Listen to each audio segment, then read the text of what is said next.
नमस्कार, मैं हूं मनप्रीत और आप देख रहे हैं आपका अपना चैनल वायरल सच। और वायरल सच के खास कार्यक्रम शख्सियत में आप सभी का बहुत बहुत स्वागत है। लगातार हम आपकी मुलाकात करवाते हैं उन समाज सेवकों से जो कि अग्रसर होकर समाज को आगे बढ़ाने का काम कर रहे हैं। तो आइए इस शख्सियत कार्यक्रम में आपकी मुलाकात करवाते हैं ऐसे ही समाज सेविका से। नमस्कार मैम, बहुत बहुत स्वागत है आपका। सबसे पहले हमारे जो दर्शक है मैम वो जानना चाहेंगे आपके बारे में। मेरा नाम स्वाति चड्ढा यादव है। मैं एक चड्ढा होके मतलब पंजाबी कम्युनिटी से होके और यादव्स में मेरी शादी हुई है जी। अगर बात करें, मैं born and bought up Palam Vihar Gurgaon में ही हुई हूँ। तो गुड़गांव को मैं बहुत पहले से अच्छे से बचपन से बढ़ता हुआ देखा है, अच्छे से जानती हूँ जी। और डीयू से मैंने अपनी ग्रेजुएशन करी है। उसके बाद सिम्बायोसिस से डिस्टेंस लर्निंग से मैंने एमबीए किया। एमबीए करते करते फिर मैंने बैंक ऑफ अमेरिका में जॉब किया। ओके। बैंक ऑफ अमेरिका में जॉब करते करते देन मैं शादी का बंधन में फिर बंध गए। उसके बाद में फिर जब शादी हो गई तो मुझे लगा कि बैंक ऑफ अमेरिका कंटिन्यू नहीं होगा, कॉर्पोरेट जॉब कंटिन्यू नहीं होगी। तो मैंने फिर रेगुलर बीएड करी। बीएड करने के बाद मैंने एचटेट सीटेट सब कुछ क्लियर हो गया, लेकिन फिर भी जॉब करने का मन नहीं किया क्योंकि कुछ और करने की इच्छा थी मन में। जी, तो अगर हम बात करें वो इच्छा क्या थी, आपने कब सोचा कि आपको समाज सेवा में आना चाहिए? देखो, जो मेरी प्रॉपर अब वैसे शादी से पहले का सोचो तो मैं एक सर्विस क्लास फैमिली से बिलोंग करती हूँ। तो सर्विस क्लास और बिजनेस क्लास दोनों में बहुत डिफरेंस होता है। जी। तो शादी के बाद में जब मैं यहाँ पे आई यादव्स में और अपने इस परिवार में, तो यहाँ पे सब सोशल सर्विस और सोशल कॉजेज के लिए बहुत ज्यादा काम कर रहे हैं जो कि हमारे घर में इतना नहीं था तो उनको देखते देखते सबसे प्रेरणा मिली और फिर मुझे ये लगा कि खुद को इन सब चीजों में इन्वॉल्व करना चाहिए और लोगों के लिए कुछ करना चाहिए। जैसे मेरे ससुर जी यादराम यादव जी जो सरपंच रहे हैं काटापुरी के काफी टाइम तक, उनको मैंने देखा गाँव के लिए काम करते हुए, लोगों के लिए काम करते हुए। मेरी मदर इन लॉ की अगर बात करें तो वो सत्संग और इन सब मंडलीज में बहुत ज्यादा इन्वॉल्व रही हैं। तो उनको मैंने देखा। मतलब हमारे घर में छोटे से लेके बड़े तक और बड़े से लेके छोटे तक अगर सबको देखे तो कोई ना कोई कहीं ना कहीं ऐसी इन्वॉल्वमेंट थी जो कि कहीं ना कहीं वो सोशल कॉज के लिए काम हो ही रहा था। तो मुझे लगा कि मैं क्यों पीछे रहूं और मुझे कुछ हटके कुछ डिफरेंट करना था। तो मैं अपने लेवल पे और अपने उसमें मैंने काम करना शुरू किया, लोगों से कनेक्टिविटी बढ़ाई। जहाँ पापा की और मम्मी की कनेक्टिविटी रहती थी गांव में, वहाँ मेरी कनेक्टिविटी रहती थी अपने अर्बन एरियाज में। जी, तो आपने तभी अगर शुरुआत की तो हम देखें कि जो पहली सीढ़ी थी वो कब शुरू हुई? देखो, शादी के बाद जब बच्चा घर पे आता है, कोई भी घर पे आता है, तो वो तभी से स्टार्टिंग हो जाती है। लेकिन उसको धीरे धीरे स्टार्टिंग होने में थोड़ा सा टाइम तो लगा, लेकिन इतना ज्यादा भी नहीं लगा। उसके बाद हमने बहुत सारे व्हाट्सएप ग्रुप स्टार्ट किए जिसके थ्रू हम लोगों की समस्या सुनते भी थे और उनको सॉल्व भी करते थे। अब जैसे अभी के टाइम में हमारे एग्जिस्टिंग 15 to 16 व्हाट्सएप ग्रुप्स हैं जो गुड़गांव में वर्किंग है, प्लस टेलीग्राम ग्रुप्स हैं और 2-3 फेसबुक ग्रुप्स हैं। ग्रुप्स की संख्या लोगों की थोड़ी ज्यादा है जो कि अब बढ़ती भी जा रही है और पॉपुलैरिटी भी मिलती है। ये वर्ड ऑफ माउथ होता है, एक को कुछ बेनिफिट होता है तो वो दूसरे को जरूर बताता है। इसकी हमने कोई ऐसे पब्लिसिटी नहीं की है, बट स्टिल ये अपने आप धीरे धीरे ये इतना ग्रो हो गया कि अब नियर बाय 20K के नियर बाय है मेंबर्स। तो अगर हम बात करते हैं कोविड काल की, कोविड काल सबके लिए जो रहा है बहुत ही दुर्भाग्यपूर्ण एक जो स्थिति रही है। लोगों को नहीं समझ आया कि उस टाइम में क्या हुआ है। व्यापार नहीं था, लोगों के पास रोजगार नहीं था, खाने के लिए कुछ नहीं था। तो ऐसे में क्या सोचा आपने समाज के लिए? समाज के लिए एक्चुअली करने वाले बहुत हैं लेकिन वो कहते हैं ना कि लीड करने वाला कोई नहीं है। तो तब तो हमें कोई ऐसा चाहिए था जो उसको आगे आके लीड करे। ऐसा नहीं है कि कोई पैसे खर्चने से पीछे हटता है, कोई दूसरे की मदद करने से पीछे हटता है, लेकिन वो मदद करनी कैसे है ये बताने के लिए कोई होए तो ज्यादा बेटर है। तो हमने कोविड काल में अब कोविड का स्टार्ट बताऊं तो तब ना तो वैक्सीनेशन थी ना कुछ और था, ना सिर्फ टेस्टिंग थी। तो पहले हमने टेस्टिंग कैंप्स लगाए कोविड के। टेस्टिंग कैंप्स में लोगों को डर लगता था वहाँ पे खड़े होने में, लेकिन हमारी टीम और हम लोग वहाँ पे खड़े रहते थे, लोगों की हेल्प करते थे, टेस्ट कराते थे। जो घर के बाहर नहीं आ पाते थे हम उनका घर जाके भी टेस्ट कराते थे। डिस्पेंसरी से हमारी डायरेक्ट टच था और अभी भी है, तो गवर्नमेंट सपोर्ट बहुत रहा है जी, उस टाइम में भी और आज के टाइम में भी, और वो एक बॉन्डिंग बन गई है जो कभी खत्म होने वाली नहीं है जी। और लोगों को पता चला है कि गवर्नमेंट कितना कुछ कर रही है और करती थी जो कि हमें नहीं पता था कहीं ना कहीं। जैसे अगर इस पे छोटा सा बोलूंगी कि इम्यूनाइजेशन का, जैसे बच्चों की इम्यूनाइजेशन जी जी जी, हम लोगों में से बहुत कम अवेयर होंगे इनके बारे में जी। हम प्राइवेट डॉक्टर्स के बाद प्राइवेट हॉस्पिटल्स में जाके कराते हैं, जो कि सब फ्री ऑफ कॉस्ट अवेलेबल है। जी जी। और वो जो प्राइवेट डॉक्टर्स हैं वो शायद उतने अच्छे से नहीं करेंगे जितने गवर्नमेंट डॉक्टर्स करेंगे।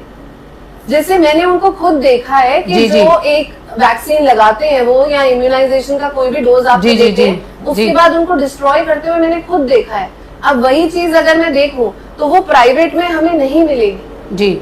और लोगों को इन चीजों की अवेयरनेस होनी चाहिए जो कि नहीं है। मीन्स सरकार की सुविधाएं तो बहुत सारी है, बट जो जागरूकता की है, जी, जागरूकता की बहुत कमी है, हम कह सकते हैं। हाँ जी। तो इस टाइम में जो खाने को लेकर भी है, बहुत लोग परेशान थे, रोजगार नहीं थे, तो सबसे जो पहली जरूरत है कि पेट भरना तो बहुत जरूरी होता है, तो उस टाइम में कैसे सपोर्ट करा आपने? हमने इनिशियली जब स्टार्ट किया था तो घर से ही स्टार्ट जी। किया था, तो तब मन में थोड़ा सा खुद को भी डर लग रहा था कि इतने सारे लोगों को केटर करना बहुत मुश्किल जी। है और इतने टाइम ड्यूरेशन के लिए केटर करना बहुत जरूरत है, जब पता भी ना हो कि कब तक चलेगा। जब आप एक जी। काम करना शुरू करते हो ना तो आप उसको बीच में इस धार में नहीं छोड़ सकते। जी जी जी। तो तब पालन विहार कनेक्ट के थ्रू हमने लोगों तक पहुंचाया कि हम क्या कर रहे हैं। जी जी। और उसके बाद में लोगों का इतना अच्छा रिस्पांस आने लगा कि हमारे पास इतनी फंडिंग्स तो नहीं कहूंगी, लेकिन हाँ, लोग जैसे एक सब्जी वाला भी जो उसकी सब्जी बचती थी ना, वो हमें देके जाता था कि आप अपने भंडार वॉलेंटियर कह सकते हैं हम कि वॉलेंटियर आगे आते हाँ थे। जी। इतने सारे बच्चे अपने पिगी बैंक्स लेके आते थे, जो आज तक मुझे याद है कि शायद वही हमारे लिए जी। सबसे पॉजिटिव और सबसे बेनिफिट रहा है जी। कि हमारा वो खजाना कभी खत्म नहीं हुआ और वो लास्ट में जब हमने उसको दी एंड किया तो उसको हमने अपनी मर्जी से किया, जितना था वो बच्चों के हाथ से सब में बंटवाया और उसको हमने वहां पे जी समापन करने का उसका किया, क्योंकि ये चीज थी जो कि कंटिन्यूएशन में चलती ही जाती। और आज भी मैं आपको बताऊं तो करने वाले बहुत हैं, लीड करने वाले जो हैं वो बहुत कम है। जी। तो आप एक वर्ड यूज कर रहे हैं, आप हम कह सकते हैं ग्रुप्स की बात कर रहे हैं, पालम विहार कनेक्ट, क्या है ये ग्रुप्स? पालम विहार कनेक्ट का अगर मैं कहूँ तो पहले मैं मोदी जी का कहना चाहूंगी कि जैसे मोदी जी ने डिजिटल इंडिया का नारा दिया, सब कुछ डिजिटलाइज हो गया, सब कुछ मैं कहूंगी सोशल कॉजेज और सोशल अवेयरनेस, सब कुछ ये ना एक प्लेटफॉर्म पे आ गई। जी। और वो प्लेटफॉर्म क्या था? Social media. जी। सोशल मीडिया आज की डेट में इतना एक्टिव है ना कि हमारे फोन में सब कुछ अवेलेबल है, हमें कहीं जाने की जरूरत नहीं है। और ये कोविड काल तो था ही ऐसा जब हम एक दूसरे से मिल तो सकते नहीं है, तो मैं आपको कैसे बताऊंगी कि हम क्या कर रहे हैं? जी जी। और आप किसी को कैसे बताओगे कि वहाँ पे ये हो रहा है तो आप क्या दिक्कत है? जी जी जी जी जी। तो तब हमने ये जितना भी खाना हम बनवाते थे या वितरण करते थे या जो भी करते थे वो सब हम पालम विहार कनेक्ट में डालते थे। पालम विहार कनेक्ट की पॉपुलैरिटी तब इतनी बढ़ गई कि उसी के थ्रू लोग हमसे जुड़ना शुरू हो गए। और वो जुड़ते आज हमारी पालम विहार कनेक्ट की फैमिली बहुत बड़ी हो गई। पालम विहार कनेक्ट की फैमिली बड़ी हो गई तो वो एक नाम आता है ना पालम विहार, तो लोगों को लगता है शायद ये पालम विहार से ही जुड़ा हुआ है, सीमित है सिर्फ पालम विहार तक। जी। तो उसको सीमित ना रखने के लिए हमने एक और ग्रुप बनाया, गुरुग्राम कनेक्ट, और अब गुरुग्राम कनेक्ट के साथ भी लोग इतने ज्यादा जुड़ रहे हैं कि उसका रिस्पांस भी बहुत अच्छा आ रहा है। अगर हम आमतौर पर देखते हैं कि बुजुर्गों की जो हालत है वो कहीं ना कहीं समाज में उनको कहीं ना कहीं परेशानियां फेस करनी पड़ती हैं, या अगर बच्चों की भी बात करें, काफ़ी सारे वृद्धाश्रम खुल गए हैं, तो उस बारे में भी आपने कभी सोचा कि बुजुर्गों के लिए भी कुछ ऐसा करना चाहिए? जी बिल्कुल। कोविड टाइम देखो, कोविड टाइम खत्म हुआ, उसके बाद लोग अपने ऑफिस चले गए, बच्चों के स्कूल स्टार्ट हो गए, सब कुछ हो गया, लेकिन बुजुर्गों का क्या हुआ? वो तो अपने घर ही रह गए। जी। तो उनके लिए भी हमने एक ऑनलाइन ग्रुप नहीं है जी, वो 1-to-1 ग्रुप है, एक ऑगस्ट करके एक क्लब स्टार्ट किया। ऑगस्ट मतलब elderly, this is the club for the elderly. Okay. जब हमने इसकी फर्स्ट मीटिंग करी थी तो सिर्फ 19 मेंबर्स थे। ओके। और आज ये 250 प्लस मेंबर्स हैं जो कि वहाँ पे प्रेजेंट होते हैं। ओके। तो इसने इतनी जल्दी अपना काम करना शुरू किया, काम करना इन द सेंस के लोगों के पास ना कोई है नहीं कुछ बताने के लिए, कुछ कहने के लिए। आपके पास अपने फ्रेंड्स होंगे, मेरे पास अपने फ्रेंड्स होंगे, लेकिन ये एक ऐसा तबका है या ऐसी जनरेशन कहेंगे जो कि अपने घर घर में 2 साल में कोविड टाइम में जब सोशल कुछ नहीं था, जी जी, तब ये लोग अपने अपने में रह गए। कुछ लोग डिप्रेशन में जाने शुरू हो गए, कुछ लोगों के बच्चे ऐसे हैं जो बाहर सेटल्ड हैं, तो उनके पास कोई है ही नहीं बात करने के लिए, मतलब वो किसके पास जाएंगे। तो इसके लिए हमने एक अगस्त ये वाला जो ग्रुप स्टार्ट किया हमने अगस्त क्लब, ये इसीलिए स्टार्ट किया, और इसकी जो मीटिंग्स होती है फोर्टनाइटली होती है, 15 डेज में एक बार, जिसके अंदर हम इनकी प्रॉब्लम्स भी सुनते हैं, प्रॉब्लम्स का समाधान करने की कोशिश भी करते हैं, प्लस इनको गेम्स भी खिलाते हैं। और गेम्स जैसे तंबोला हो गई या पासिंग द पार्सल हो गया, कुछ भी हो गया, तो उन लोगों को भी बहुत मजा आता है और हमें भी बहुत मजा आता है। और अगर ये 15 दिन के बाद अगर मैं कभी बिजी हूँ और ये मीटिंग अगर पोस्टपोन हो जाती है, तो यू वोंट इमेजिन लोग कॉल करना शुरू कर देते हैं कि कब बुलाएंगे। जी, तो मैम अगर बुजुर्गों की बात करी जाए तो उनको काफी सारी हम कह सकते हैं दिक्कत परेशानियां जो आती हैं वो शारीरिक तौर पर आती है, बीमारियां बहुत ज्यादा रहती हैं बुजुर्गों को, तो उसके लिए भी आपने कभी कुछ सोचा है कि कुछ उनको ऐसा सर्विसेज प्रोवाइड करवाई जाएं? जी जरूर। जब हमारा ये ग्रुप 19 लोगों से स्टार्ट हुआ था तब ऐसा मेरे दिमाग में कुछ नहीं था जी, लेकिन जैसे जैसे लोग ज्वाइन इन होते गए, इन्हीं के अंदर बुजुर्गों में ही इतने अच्छे अच्छे लोग हैं। अब हमारे पास इन हाउस अपने काउंसलर्स हैं जो कि एक दूसरे की काउंसलिंग को खुद ही कर देते हैं, काउंसलिंग सेशंस लेते हैं। ऐसे ही हमारे पास आर्ट ऑफ लिविंग के कोचेस भी हैं जो कि आर्ट ऑफ लिविंग की workshops free of cost in सबके लिए कराते हैं। जी जी।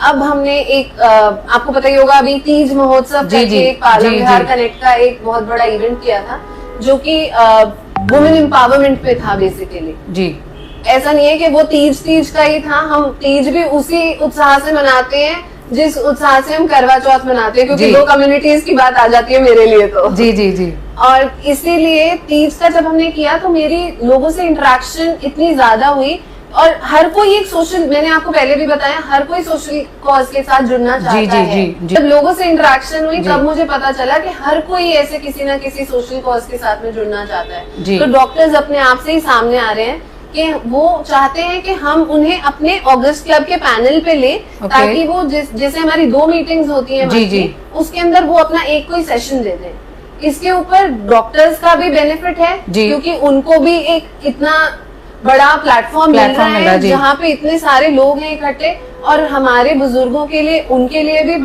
अच्छा है कि डॉक्टर्स घर के हैं, इन हाउस डॉक्टर्स हैं, जब कभी प्रॉब्लम होगी वो डायरेक्ट उनसे टच में रह सकते हैं। तो ये तो हमने समाज सेवा की बात करी। स्वाति जी, आगे का क्या विजन और मिशन लेकर चल रहे हैं कि जब हम समाज सेवा की बात करते हैं तो पूरे समाज आता है उसके अंदर, तो बहुत सारी चीजें दिमाग में आती है कि मैं अपने समाज को, अपने गुरुग्राम को इस तरीके से देखना चाहती हूँ, तो क्या विजन और मिशन है आपका?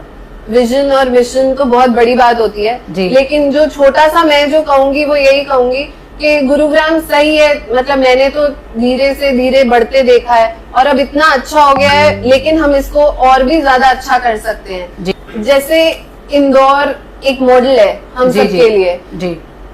मैं चाहूंगी कि गुरुग्राम भी उससे अच्छा, उससे बेहतर के लोग मिसाल दे गुरुग्राम की, पूरे हिंदुस्तान में ही नहीं बल्कि पूरे विश्व में, कि इंदौर अब नहीं है, अब गुरुग्राम है। तो मैं चाहूंगी कि मेरा विजन और मेरा सपना कुछ ऐसा है गुरुग्राम के लिए। स्वाति जी, अंत में क्या मैसेज देना चाहेंगे आपके दर्शकों को?